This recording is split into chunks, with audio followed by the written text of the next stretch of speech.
Assalamualaikum warahmatullahi wabarakatuh. Sahabat Arsa, adik-adik, ayah bunda yang dirahmati oleh Allah Subhanahu wa Ta'ala. Alhamdulillah, mudah-mudahan sehat semuanya. Nah, saat ini kita benar-benar berada dalam ujian rasa takut, ujian rasa lapar, ujian kehilangan mata pencaharian, bahkan ujian kematian. Bagi seorang yang beriman, sabar saat mendapatkan ujian bernilai kebaikan. Berbicara sabar, kita bisa mencontoh sifat Nabi Ayub. Bagaimana kisahnya? Ayub adalah cicit Nabi Ibrahim. Ayub menikah dengan Rahmah, putri Nabi Yusuf. Keluarga Nabi Ayub sangat kaya raya. Kekayaannya diwariskan kepada Nabi Ayub. Nabi Ayub seorang hartawan yang dermawan. Nabi Ayub suka berbagi. Harta berlimpah tidak melalaikan Nabi Ayub beribadah. Bahkan lebih taat beribadah kepada Allah Subhanahu wa Ta'ala. Sifat Nabi Ayub disukai oleh para malaikat. Tapi ada yang tidak suka dengan sifat Nabi Ayub. Ya, setan sangat tidak suka dengan Nabi Ayub. Menurut setan, wajar saja Nabi Ayub taat beribadah karena hartanya melimpah, memiliki istri yang solehah, anak-anak yang taat kepada kedua orang tuanya. Coba saja kalau Nabi Ayub tidak memiliki harta, tidak memiliki anak, tidak memiliki istri, mungkin bisa jadi tidak beribadah. Adik-adik, ayah bunda, sahabat Arsa, setan pun mengganggu Nabi Ayub dengan penderitaan dan bencana. Singkat cerita, Allah Subhanahu wa Ta'ala menguji Nabi Ayub. Ujian pertama adalah rumah Nabi Ayub terbakar, sehingga menghanguskan seluruh harta benda yang dimiliki.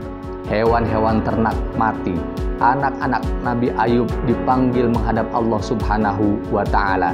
Tinggallah Nabi Ayub hanya bersama istrinya Rahmah. Setan terus menggoda Nabi Ayub.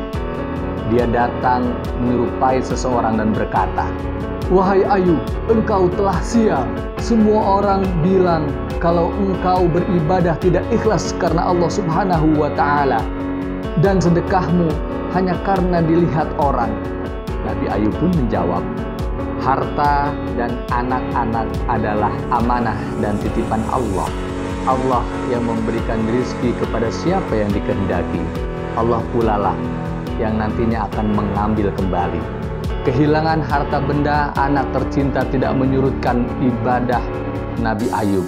Ketaatan Nabi Ayub kepada Allah semakin bertambah. Namun ujian kembali datang. Nabi Ayub menderita penyakit korek.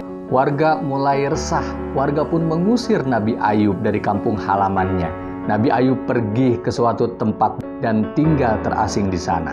Setan terus membujuk rayu Nabi Ayub untuk meninggalkan ibadah kepada Allah. Kini setan merayu istrinya Rahmah agar meninggalkan Nabi Ayub. Rahmah pun tergoda dengan bisik rayu setan. Rahmah tidak kuat hidup menderita bersama Nabi Ayub. Rahmah kemudian meninggalkan Nabi Ayub sendiri. Adik-adik, ayah bunda, sahabat Arsa, Nabi Ayub menjalani ujian dengan penuh sabar dan ketaatan kepada Allah Subhanahu wa Ta'ala. Hingga kemudian Allah membalas kesabarannya dengan sebuah firman, "Hentakkanlah kakimu, inilah air yang sejuk untuk mandi dan untuk minum." Nabi Ayub pun melakukan perintah Allah, keluarlah air dari bumi. Nabi Ayub kemudian mandi dan minum dari air tersebut. Masya Allah, penyakit yang selama bertahun-tahun dideritanya kini sembuh. Istri Nabi Ayub kembali, Nabi Ayub pun memaafkannya. Mereka pun hidup bahagia.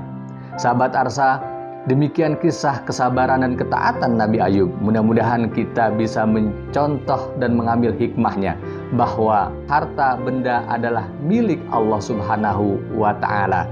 Kesabaran bagi seorang mukmin bernilai kebaikan. Setiap kesulitan pasti ada kemudahan. Barang siapa yang bertakwa kepada Allah, niscaya akan ada jalan keluar dan Allah karuniakan rezeki dari arah yang tidak disangka-sangka. Sekian. Assalamualaikum warahmatullahi wabarakatuh.